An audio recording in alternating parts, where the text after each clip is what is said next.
Yes, so when we applied for it, I immediately saw a possibility of giving the play kind of an extra dimension, really, and doing something you couldn't do in any other ways.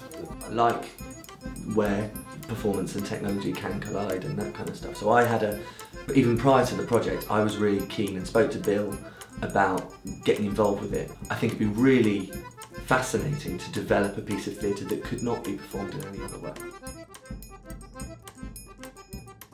If you want to produce something that's kind of more than just a kind of an archive of the performance, if you're actually going to use the camera to help tell the story, then you need time.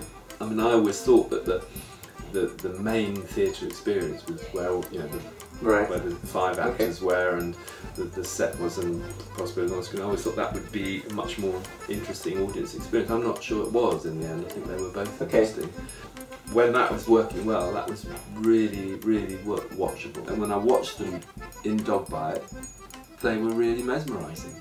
You were just completely drawn into it because it had been given thought, and the image was telling you stuff, and it was playing a part in your experience. This setup, if you were to try and do a co-production with a theatre company in another country, for instance, or the other end of this country, where you couldn't, it wouldn't be financially viable or practical to sort of work together, that you could actually work using this technology really easily, and people started behaving as if they were in the same room very quickly, because when you're in downtime they all start fooling around.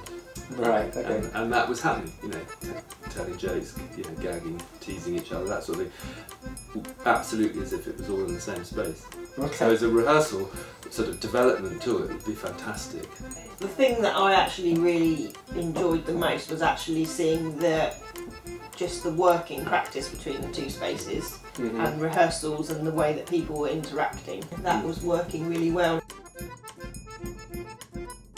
I think it'd be nice to do a sort of end of World War I project with a German theatre company to work, to use the technology for rehearsals, but also to each use the technology in their own way as part of the production.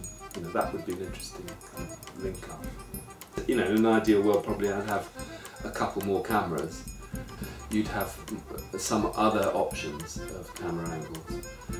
So I think there's still, and I like the boxes idea. It's a shame that we kind of never got to try that out, because I do think the thing about home viewing theatre is if you're just watching it on your own at home, then it's not going to the theatre. That's right. So for us, it's shared experience is what's the important thing, especially in this day and age. And actually, the boxes, if that could then somehow create that. Yeah. That's interesting, because at least you've got someone to talk to about it, and loneliness and stuff like that is becoming a big issue. Older people that can't get out, that's when you're suddenly, that's a really interesting scenario.